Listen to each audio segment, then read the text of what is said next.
कल्पना करो, रात का सन्नाटा है और तुम अकेले बैठे हो।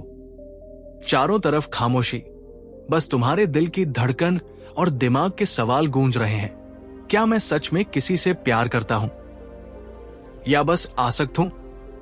क्या अकेलेपन का मतलब कमी है, या यही वो दरवाजा है जो मुझे खुद तक ले जाता है?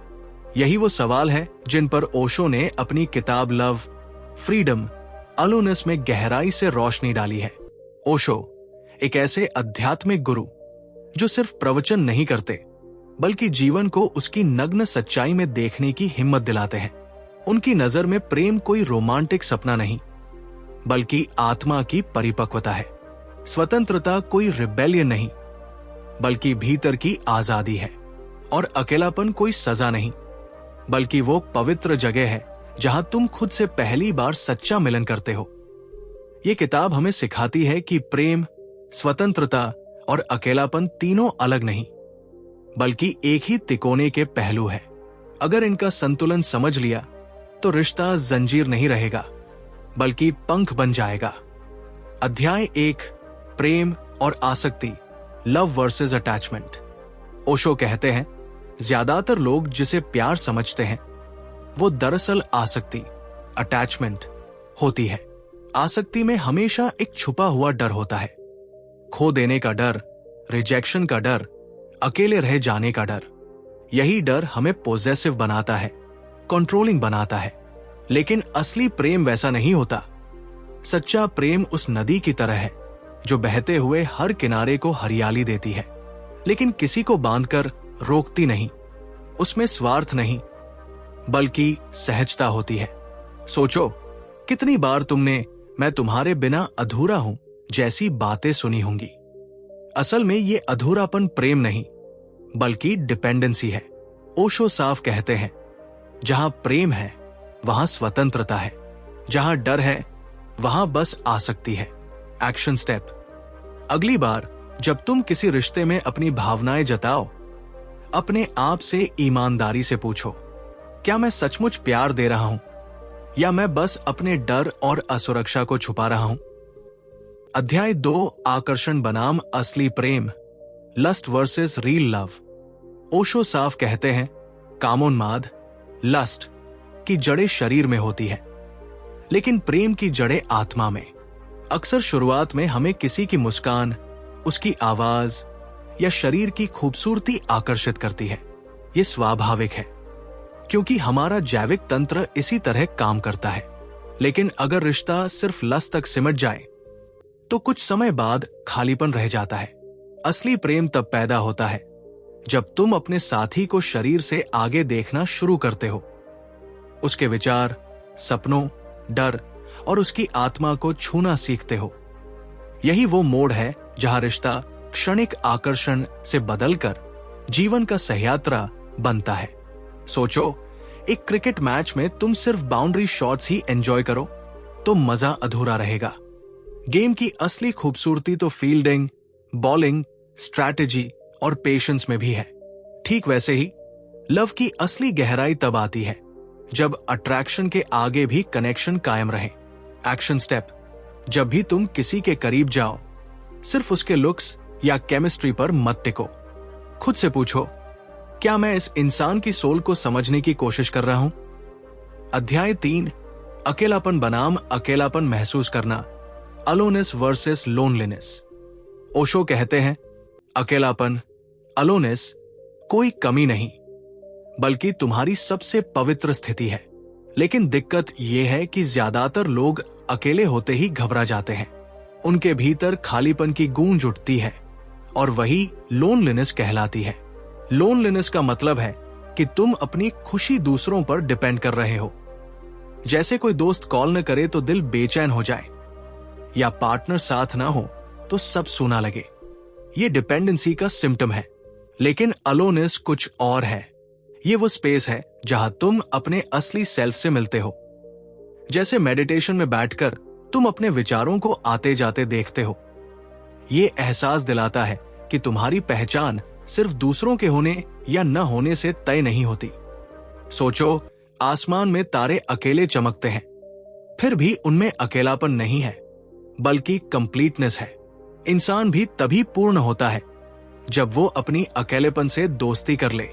एक्शन स्टेप, रोज कम से कम 15-20 मिनट सिर्फ अपने साथ बिताओ, बिना मोबाइल, बिना किसी डिस्ट्रैक्शन। देखो कि कैसे तुम्हारा लोनलीनेस धीरे धीरे अलोनेस में बदलने लगता है। अध्याय 4, स्वतंत्रता की जरूरत, फ्रीडम इन रिलेशनशिप्स। ओशो बार बार चेताते हैं, जहां स्वतंत्रता नहीं, वहां प्रेम भी धीरे धीरे दम घुटने लगता है। रिश्तों में सबसे बड़ी भूल यही होती है कि लोग एक दूसरे को अपनी प्रॉपर्टी समझने लगते हैं। जैसे ही कंट्रोल और पॉसेसिवनेस बढ़ती है, प्रेम अपनी असली मिठास खो देता है। स्वतंत्रता का मतलब ये नहीं कि तुम्हें पार्टनर की परवाह न करनी है, बल्कि इसका अर्थ है दोनों लोग अपने अपने अस्तित्व में पूरे हों। रिश्ता ऐसा हो जहां तुम अपनी आइडेंटिटी, अपने ड्रीम्स और अपने ग्रोथ को सैक्रिफाइस न करो। सोचो, अगर एक पंछी दूसरे पंछी के पंख काट दे तो क्या वे दोनों साथ उड़ पाएंगे? नहीं। ठीक वैसे ही रिश्ते का असली सौंदर्य तभी है जब दोनों को उड़ने की आजादी हो और फिर भी साथ उड़ने का चुनाव करें। एक्शन स्टेप, अपने रिश्ते में कॉन्शियसली बाउंड्रीज सेट करो। अपनी हॉबीज, दोस्तों और पर्सनल स्पेस को जिंदा रखो। सिर्फ में मत खो जाओ, मैं को भी ब्रीदिंग स्पेस दो। अध्याय 5, स्वयं प्रेम और आत्मसमझ, सेल्फ लव अवेयरनेस।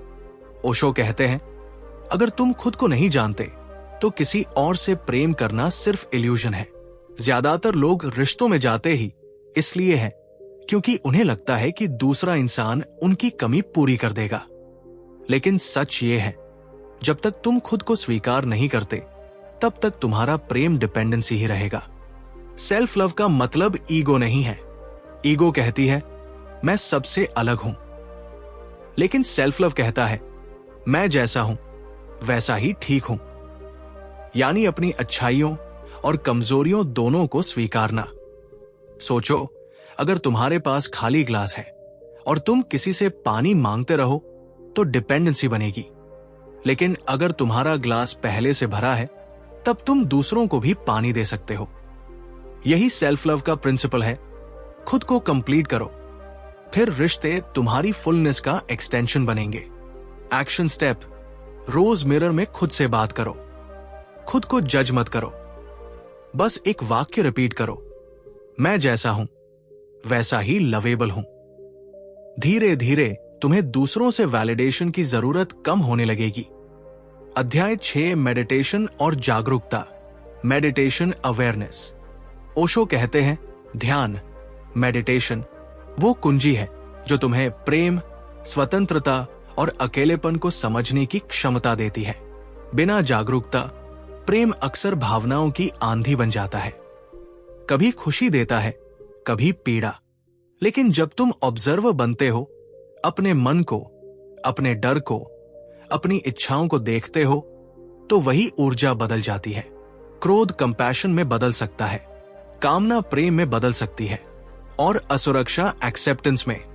ध्यान हमें यह सिखाता है कि हम अपने विचार नहीं हैं, हम अपने भावनाएं नहीं हैं, हम वो साक्षी हैं जो सबको देख रहे हैं। और जब ये समझ आती है तभी प्रेम डर से मुक्त होकर प्योर बनता है। सोचो, अगर तुम सिनेमा हॉल में फिल्म देख रहे हो और भूल जाओ कि तुम व्यूअर हो तो हर सीन तुम्हें हिला देगा। लेकिन जैसे ही तुम्हें याद आता है कि मैं सिर्फ देख रहा हूं, तुम्हें इनर शांति मिलती है। यही है ध्यान। एक्शन स्टेप, रोज 10 मिनट आंखें बंद करके अपनी सांस ऑब्जर्व करो। कोई बदलना नहीं, बस देखना। धीरे धीरे तुम नोटिस करोगे कि तुम्हारे भीतर की बेचैनी शांत हो रही है और वहीं से असली प्रेम और स्वतंत्रता खिलने लगते हैं। अध्याय 7, रिश्तों में संतुलन, बैलेंसिंग लव, फ्रीडम अलोनेस। ओशो मानते हैं कि स्वस्थ रिश्ता वही है जहां तीनों पहलू, प्रेम, स्वतंत्रता और अकेलापन, एक साथ जिए जाए। अगर प्रेम में सिर्फ क्लिंगीनेस है तो वो दम घोटने लगता है। अगर स्वतंत्रता ही स्वतंत्रता है तो रिश्ता कनेक्ट नहीं कर पाता। और अगर अकेलापन डर में बदल जाए तो डिपेंडेंसी बढ़ती है। असल कला यह है कि प्रेम तुम्हें दिल से जोड़ दे, स्वतंत्रता तुम्हें अपने रास्ते चलने दे, अकेलापन तुम्हें खुद से मिलाए। सोचो, जैसे एक संगीत में 3 अलग अलग सुर हों। अगर हर सुर अलग बजे तो नॉइज लगेगा, लेकिन अगर वही सुर बैलेंस में हो तो हार्मनी बनेगी। रिश्ता भी ऐसा ही संगीत है। एक्शन स्टेप: जब भी तुम अपने पार्टनर के साथ हो, अपने आप से 3 सवाल पूछो। क्या मैं इस रिश्ते में आजाद महसूस करता हूं? क्या मैं अकेले रहकर भी खुश हूं? क्या हमारा प्रेम देने वाला है, लेने वाला नहीं? अगर तीनों का जवाब है तो समझो तुम्हारा रिश्ता सोलफुल है। भाई, आखिर में ओशो हमें यही सिखाते हैं, प्रेम, स्वतंत्रता और अकेलापन तीनों विरोधी नहीं बल्कि पूरक है। अगर प्रेम तुम्हें बांध रहा है तो वो आसक्ति है। अगर स्वतंत्रता तुम्हें रिश्तों से भागा रही है तो वो अकेलापन नहीं, आइसोलेशन है। और अगर अकेलापन तुम्हें डराता है तो इसका मतलब है कि तुम अभी तक अपने असली सेल्फ से मिले ही नहीं। संतुलन तभी बनता है जब तुम अकेले रहकर भी पूर्ण महसूस करो, स्वतंत्र रहकर भी प्रेम में गहराई लाओ, और प्रेम करके भी अपनी पहचान खो नहीं। ओशो का संदेश सीधा है, प्यार वही है जो तुम्हें और आजाद करे, स्वतंत्रता वही है जो तुम्हें और प्रेमिल बनाए, और अकेलापन वही है जो तुम्हें अपने असली अस्तित्व से मिलाए। अगर तुम ये बैलेंस पकड़ लोगे तो रिश्ते तुम्हारे भीतर की समृद्धि का प्रतिबिंब बनेंगे, न कि डर या अधूरेपन का।